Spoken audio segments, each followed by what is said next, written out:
मुर्शिदाबाद जिले के नवदा थाना पुलिस ने सोने की ठगी के एक बड़े मामले का खुलासा किया है। पुलिस ने करीब 32.52 तोला सोने के गहनों की ठगी के आरोप में एक व्यक्ति को गिरफ्तार किया है। आरोपी के पास से सारा चोरी किया गया सोना बरामद कर लिया गया। पुलिस सूत्रों के अनुसार घटना 29 अक्टूबर की है। नदिया जिले के ताहिरपुर थाना क्षेत्र के काली नारायणपुर निवासी प्रहलाद विश्वास, जो पेशे से एक स्वर्ण व्यापारी है, नवदा थाना क्षेत्र के किशोरी टोला निवासी हबीब शेख से सोना खरीदने बेचने के लिए मिले थे।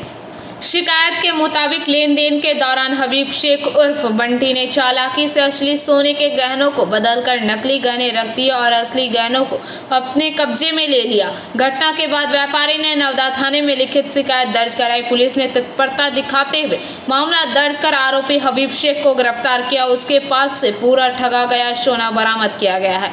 पुलिस का अनुमान है कि इस ठगी के पीछे एक पूरा गिरोह सक्रिय हो सकता है। आरोपी से पूछताछ कर पुलिस अन्य सहयोगियों का पता लगाने की कोशिश कर रही है। কালকে একটি ঘটনা ঘটে।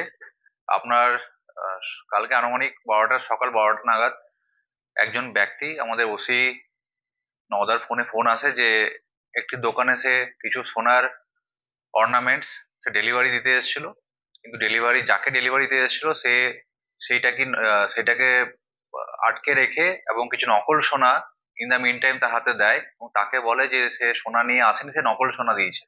এই বলে বাকবিতণ্ডা হয় এবং আমরা দেন এন্ড দেয়ার ওসি টিম ওখানে পৌঁছাই এবং পৌঁছানোর পরে সেখান থেকে প্রথমে ওই নকল সোনাটাকে আমরা সিজ করি।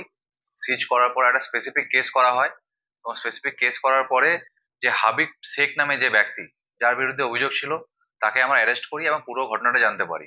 মেন ঘটনাটা হচ্ছে হাবিব শেখ যে আসামি আছে তার সাথে আপনার নদিয়ার তাহিরপুরের একজন সোনা কারিগর এবং তার নিজের দোকান আছে, তার নাম হচ্ছে আপনার প্রহ্লাদ বিশ্বাস। তার সাথে ফেসবুকের মাধ্যমে পরিচয়ের মাধ্যমে তাদের মধ্যে ঘনিষ্ঠতা গড়ে ওঠে এবং একদিন সেই প্রহ্লাদ বিশ্বাস এই আমাদের এখানে নওদাতে আসে এবং তার বাড়িতে, হাবিবের বাড়িতে এসে তাদের বিরুদ্ধে বিভিন্ন রকম ডিসকাশন হয়।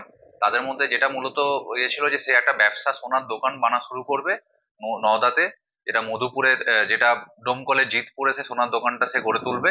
সেই মতো করে তার কাছে সোনার ডেলিভারি নেবে এবং তাকে বলে যে অমুক দিনে আসতে এবং সে পরিমাণ মতো ভালো রকম বড় অ্যামাউন্টের সোনা তার কাছ থেকে পারচেস করবে।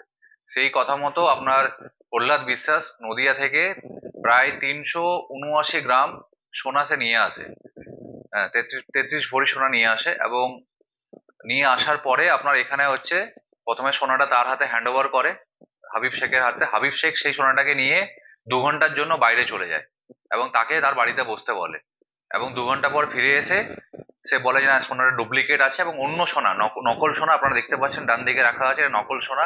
এই সোনাটা দিয়ে বলে যে তুমি নকল সোনা দিয়েছো, আমি এই সোনা নেবো না।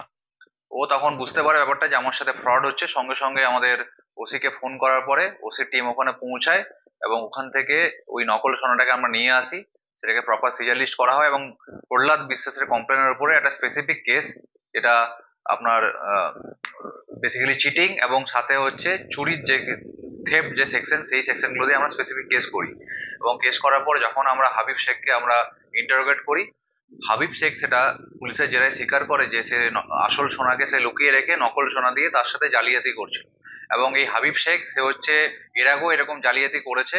এর আগে আপনার 2022 সালে হরিহরপাড়া থানার একটি কেসে প্রায় 1.5 কোটি টাকার সোনা, মানে 1.5 কেজি সোনা এবং কিছু ডায়মন্ডস এর রিং, সেখানেও তাদের একটা গ্রুপ ছিল, টোটাল 9 জনের নামে স্পেসিফিক কেস হয় এবং এই হাবিব শেখ প্রায় 2.5 বছর আপনার জুডিশিয়াল কাস্টডিতে ছিল।